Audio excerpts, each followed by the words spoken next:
The Fantasy Worldbuilding Iceberg. How deep does fantasy lore go? You might think you know fantasy well. Well, this is the Fantasy Worldbuilding Iceberg, highlighting the most common worldbuilding elements like farm boy or elves to complicated worldbuilding elements like ontological uncertainty, metafiction, and symbolic recursion at the bottom. But what does all that mean? Well, we'll get to it. So let's start at the top of the iceberg. So this is where you'll find the most recognizable and accessible elements of fantasy worldbuilding. So these are the tropes or archetypes and settings that even casual readers are really familiar with. So like the Dark Lord, the Wise Old Mentor, elves, dwarves, the farm boy destined to greatness, or the epic quest. So at the top here, let's be clear, stories using these elements can still be incredibly deep, meaningful, and powerful. There's nothing inherently shallow about including a magical sword or an evil Dark Lord, but from a world building perspective, these are the easiest tool to reach for simply because they've been used so frequently and consistently across fantasy that they require quite little setup or explanation. They also carry a lot of narrative weight simply by existing, and that's also why they are everywhere, because they give that sense of familiarity, because readers will instantly know what to expect when they look at a cloaked mentor or hear about a prophecy. You know, it's kind of like a plug and play world building. It's really effective, but can be relatively surface level when it comes to its complexity. Not always though. Oh, and also on this top layer, we have familiar Earth adjacent setting, which just basically means a fantasy set in our world. So an example here could be Harry Potter. Now obviously Harry Potter has several elements that are not surface level, which you'll see on the next layer, but the element itself of using our world as a setting belongs to the top layer. But the fun is further down, so let's go to the next layer, into the layer where fantasy starts adding flavors to its world building. So let's get back to Harry Potter, because here we have magic school. Still a very familiar trope, but also something that can be really complex depending on how an author uses it. Also at this layer here, you'll often see soft magic systems. So this is magic that exists without being fully explained. So typically it's mysterious or even mystical. For example, Gandalf, he doesn't need a rule book, he is just magical. And that's the mystery that creates the wonder. But also soft magic system doesn't demand a strict consistency. Soft magic systems are simply not at the top layer because soft magic systems still require an author to put in some thoughts on how the magic will actually work. Cartographic world building, or in a less fancy way, maps. So this layer is where maps start to appear, and if done well, maps will not just be decorative, they will basically shape how the readers imagine space, distance, and the scope of the world. I love maps. I actually have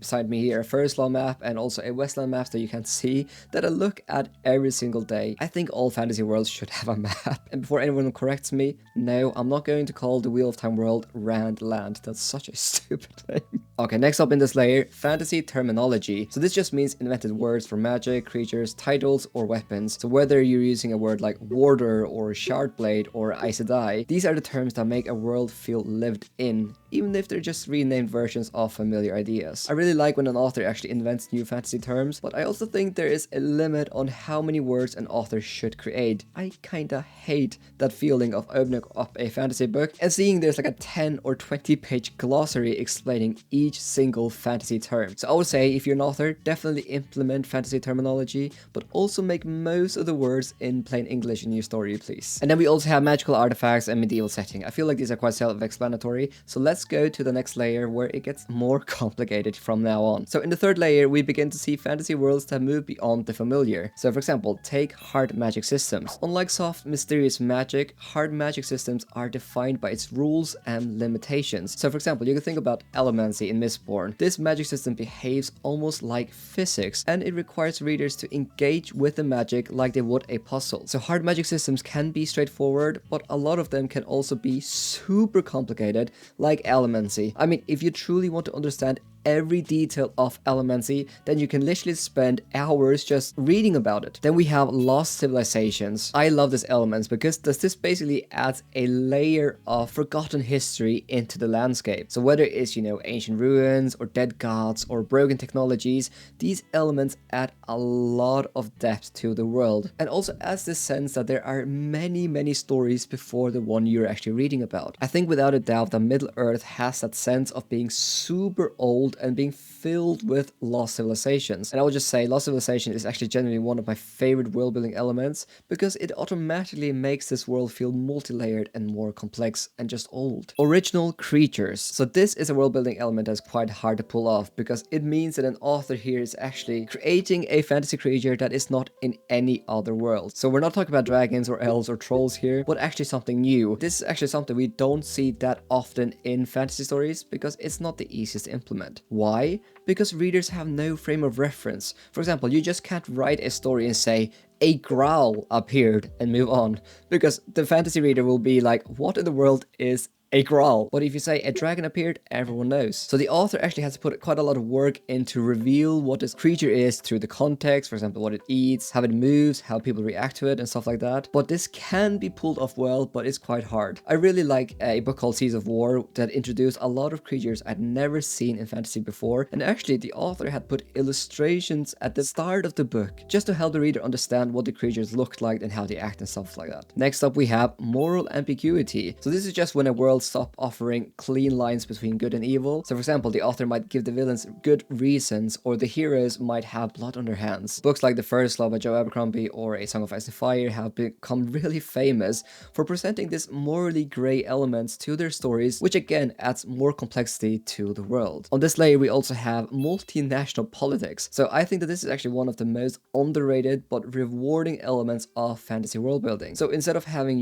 one kingdom with a king and an evil neighbor, if a story has multinational politics, you get a story that has several empires, trade unions, or rogue city-states, or religious powers, and shifting alliances. So for example, I think of the Dandelion Dynasty here, which is a story with more than one nation being involved. But this element here is in the middle because it's actually really challenging to write. It requires logistical thinking, cultural nuance, and also a lot of consistency over time, which is not easy to pull off. But when it works, the world feels vast, real, and unstable in all the right ways. On this layer we also have vexillology.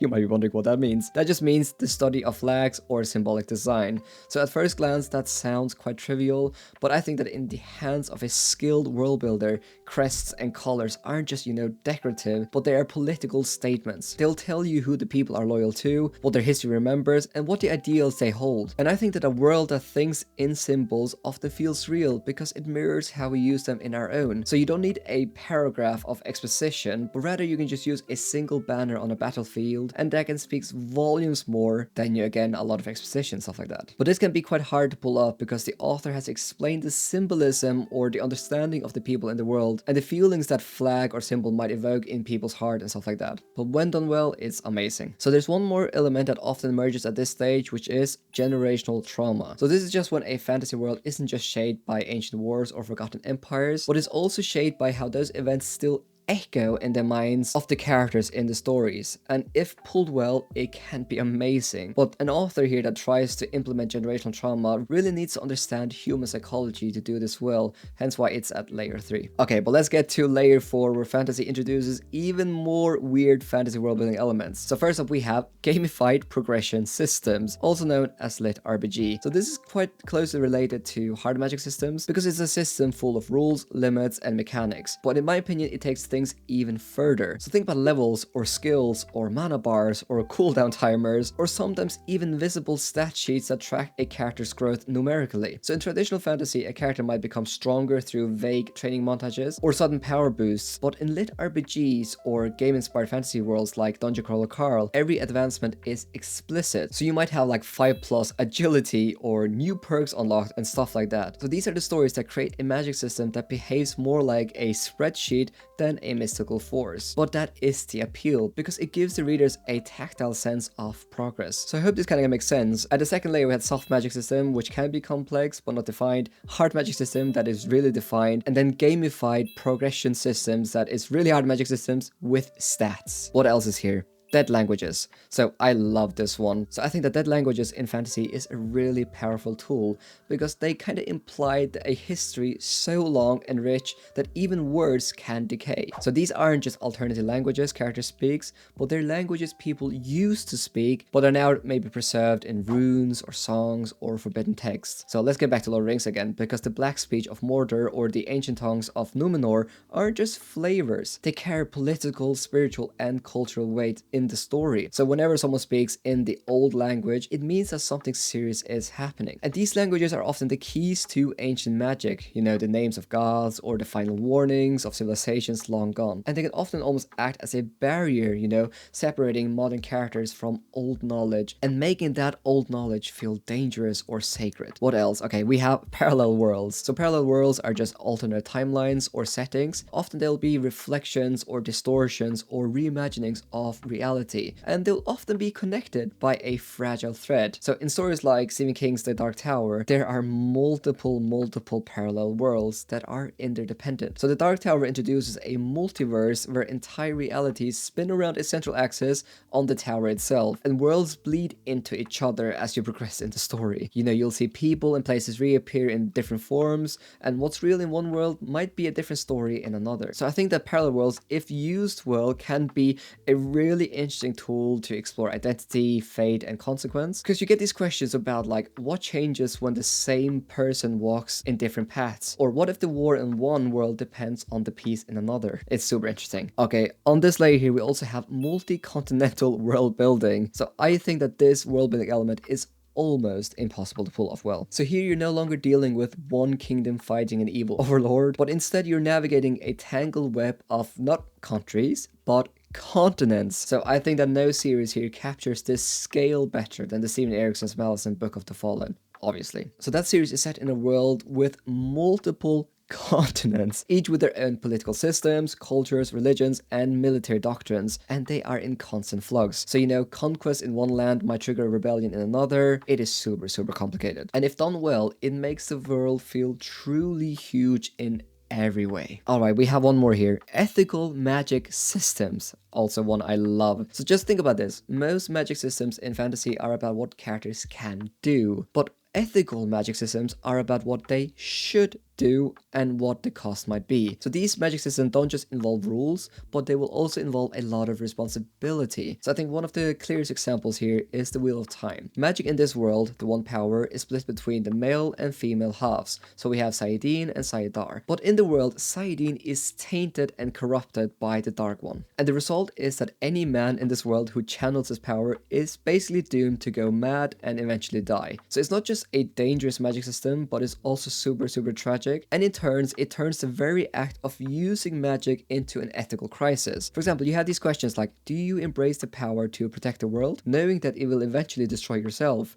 Or do you hide your ability to avoid being haunted? Or do you turn yourself in to be gentle and stripped of the power entirely? For male channelers, power is both a gift and a slow motion execution. And I think the brilliance of Jordan's world building is that the magic system forces characters into a lot of moral gray zones. So the protagonist, Randall Thor, doesn't just struggle with enemies, but he also struggles with what kind of man he has to become to survive his own power. Because with every use of Saidin, he risks losing control of his mind, his actions, and his soul. I love ethical magic systems. Alright, let's go to the bottom of the layer where fantasy gets truly crazy and philosophically weird. So at the very bottom of the iceberg, we find the deepest and most complex form of fantasy world building. First up, we have mythopoeia, or mythopoeia, I'm not really sure how you pronounce that. So this just means the creation of myth itself. So here we're not thinking about the stories about characters, but rather it's a focus on stories that explain why the world exists, what forces shaped it, and where good and evil comes from. So I think that no work embodies this more fully than J.R.R. Tolkien's The Silmarillion. So if The Lord of the Rings is an epic, The Silmarillion is the Holy Scripture. You know, a sprawling, ancient feeling account of God's creation, betrayal, and exile. So what mythopoeia does is it infuses the world with sacred weight, and it gives the present moment a lot of important context. So think about this, when Frodo walks towards Mount Doom, he's not just completing a quest, but rather he's walking in the shadow of thousands of years of cosmic history the reader has access to. So unlike just having a regular backstory to the world, mythopoeia isn't just known to the reader, but often it'll be lost or distorted within the world itself. You know, you'll often see characters speak in half-remembered prophecies or sing songs about things they don't don't fully understand. I have mixed feelings about this one because I did not enjoy Silmarillion, and I don't really enjoy fantasy that has a lot of expositions, but it does add a lot of complexity to the world. Alright, next up we have metafiction. This one is fun. So metafiction is fantasy that is aware it's fantasy, or it might be stories that are breaking that fourth wall. You have characters who know they are in a book, or narratives that fall in on themselves. So in metafictional fantasy, the author kind of becomes part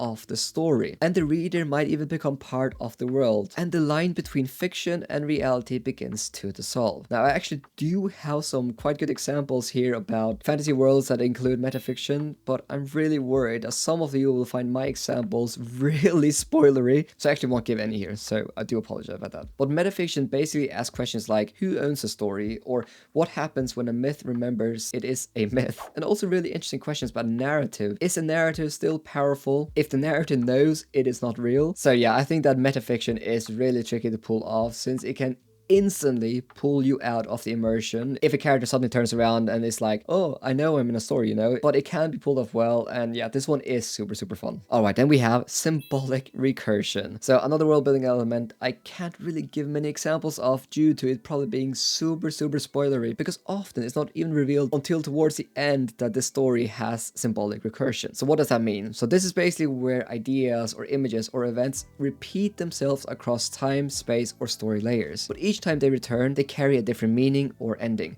Oh, I actually have an example. Wheel of Time. The Wheel of Time definitely has symbolic recursion because it goes in a loop. I had another example here, but it's so ridiculously spoilery because it's not until the last page you actually realize the story goes in a loop. So I'm not going to give the second example. But if a story has symbolic recursion, the world is built like a labyrinth, not a road, if that makes any sense. So in those stories, you might revisit the same places or ideas or phrases, but they're never quite the same when you encounter them again. What makes this fun is often the more you reread those kinds of stories, the more you realize that there's like subtle clues again and again and again every time you read it. But I think that this one can be and is crazy hard to pull off well. What else? Language creation. Not much to say here, except that this is like an S-tier world building element. You know, Tolkien built a whole new language for his world. It is mad. Epistemology, which just means the philosophy of knowledge. So epistemology is about whether knowledge is possible, whether it's shared, and what happens when it's lost, written, or weaponized. You might be wondering, what does that even mean? So in fantasy stories that explore epistemology, the world often presents contradictory histories, uncertain memories, or prophecies that lie as much as they reveal. So you know, the map you might be looking at may not really match the terrain, and the legend you keep hearing about may not really match the reality. So in the Wheel of Time, for example, entire religions and nations are shaped by prophecies whose interpretations diverge wildly. The same text is seen as sacred scripture by one group and dangerous heresy by another. And in works like, for example, Malazan or the Broken Earth trilogies, characters often operate on incomplete or biased understanding of the world, you know, where gods, governments, and histories manipulate truth to maintain their control. Epistemology in fantasy often turns the story into a question, not just what is magic or who's the hero, but rather who gets to tell the story. Alright, last but not least, we have ontological uncertainty. So this just means the state of not being sure whether the world itself is stable, coherent, or even real. So it's not just that you don't know the truth when you're reading the story, it's rather that you're unsure there is a truth. So I think an example here could be Piranesi by Susanna Clarke. The protagonist in that story lives in an endless house, you know, an infinite series of vast ruined halls filled with statues and tides. And that protagonist, he just accepts his reality. But the deeper you read, the more unsettling the questions start to emerge. Like, who is Piranesi? And also, is this world we're reading here magical, or is it metaphorical? And is the house the entire universe, or is it a prison? Is it a sanctuary? Is it a mind? And the interesting thing here is that Clarke never really fully answers any of these questions, because that's kind of the point here. The book lives in the space of reverence and a lot of uncertainty. So the world doesn't need to make sense when you have ontological uncertainty. And even when the truth finally does begin to surface a bit, it doesn't usually explain everything, but rather it might even complicate it or make you even more confused. And again, I've also heard a lot of people told me that the Book of the New Sun, which I haven't read yet, has a lot of ontological uncertainty. So I think the important thing here is that ontological uncertainty isn't just confusing for the sake of being confusing, but rather it's a deliberate choice by the author. But yeah, this element often makes fantasy not feel like a linear story, but rather a really weird dream. But yeah, if you want to watch me explain the fantasy iceberg, then watch this video.